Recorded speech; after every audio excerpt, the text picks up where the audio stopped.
All right, let's dive into Palantir. If you've been watching PLTR, you know it's at a monster run-up. But lately, it's kind of hit a wall. It's just paused.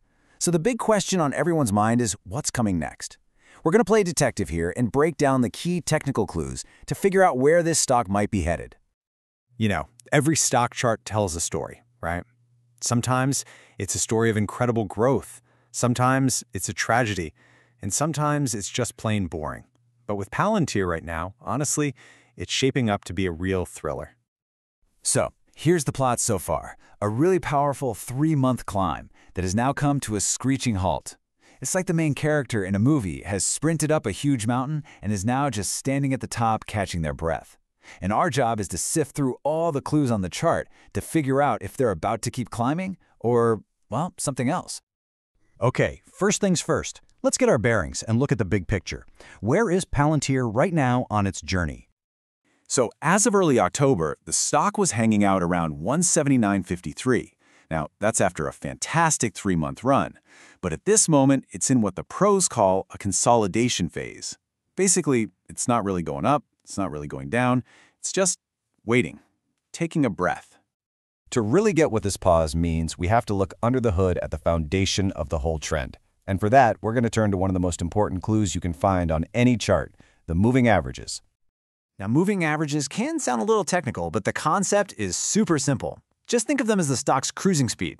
You've got short-term averages, which are like its speed over the last few minutes, and long-term averages, which are like its average speed over the entire road trip. They tell us how fast and in what direction the stock has been moving. And here is where things get really, really interesting. Take a look at these numbers. Palantir's current price, around $179, is literally floating above all of these key averages. It's above its short-term 5-day speed, its 20-day, its 50-day, and even its huge, slow-moving 200-day average. And that, right there, is our first major clue.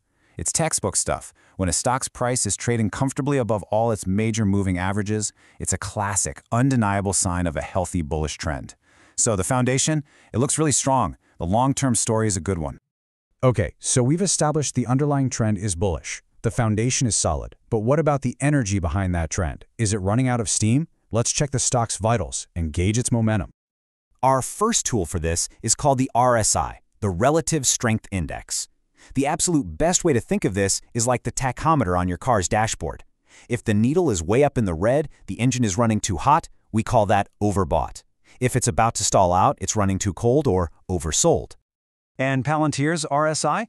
It's sitting right here at a comfortable 55.6. That's pretty much smack in the middle of the neutral zone. The engine isn't overheating, but it's not sputtering out either. It's just a nice, healthy hum. And that perfectly supports this whole idea that the stock is simply in a pause. But this is where the clues start to get a bit conflicting. It feels like there's a real tug-of-war happening behind the scenes. On one hand, you have indicators like Arun, which are still flashing strong buy signals. But on the other hand, you've got indicators like the MACD and the ADX that are waving these little yellow caution flags, basically hinting that the upward momentum might be getting tired. So, with this tug-of-war going on in the momentum, everything, and I mean everything, comes down to a few very specific price levels. These are the battlegrounds where the bulls and bears are fighting it out, and they'll probably decide the next big move. We call them support and resistance. Let's just visualize this to make it easy. Imagine the stock price is in a room. The resistance, near $190, is the ceiling that's stopping it from going higher. The support, around $175, is the floor that's holding it up. And right now, Palantir is just bouncing around right in the middle of that room. This is the number that the bulls are obsessed with, 190. That was the recent high. If the stock can punch through that ceiling, it would be a huge victory. It could pull in a whole new wave of buyers and signal that the uptrend is ready to get going again.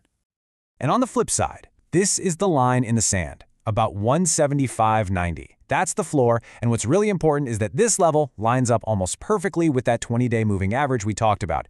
If the price breaks and falls through this floor, it could be a warning sign that a much deeper correction is on its way. So, let's put all our clues together. We've got a strong underlying trend. We have some really mixed momentum signals, and we have very, very clear battlegrounds drawn at support and resistance. So let's see how this all comes together into 3 potential paths forward. Okay, scenario number 1, and frankly the most likely, is that this pause just keeps going. The stock continues to trade sideways, stuck in that range between roughly 175 and 185. Scenario 2 is the big bullish breakout. Buyers show up in force, they shatter that $190 ceiling, and the next leg of the rally begins. Then, of course, there's Scenario 3, the bearish breakdown. The sellers win the tug of war, that floor at 175.90 finally gives way, and the stock starts a deeper correction. So, what we really have here is a stock that's standing at a crossroads. The long-term foundation, it looks solid, it looks bullish. But that short-term energy is clearly wavering, and it's created this standoff at these incredibly important price levels. All the technical clues have laid out the map for us, but they can't tell us the final destination. And that leaves us with the ultimate question. Which path is Palantir going to take?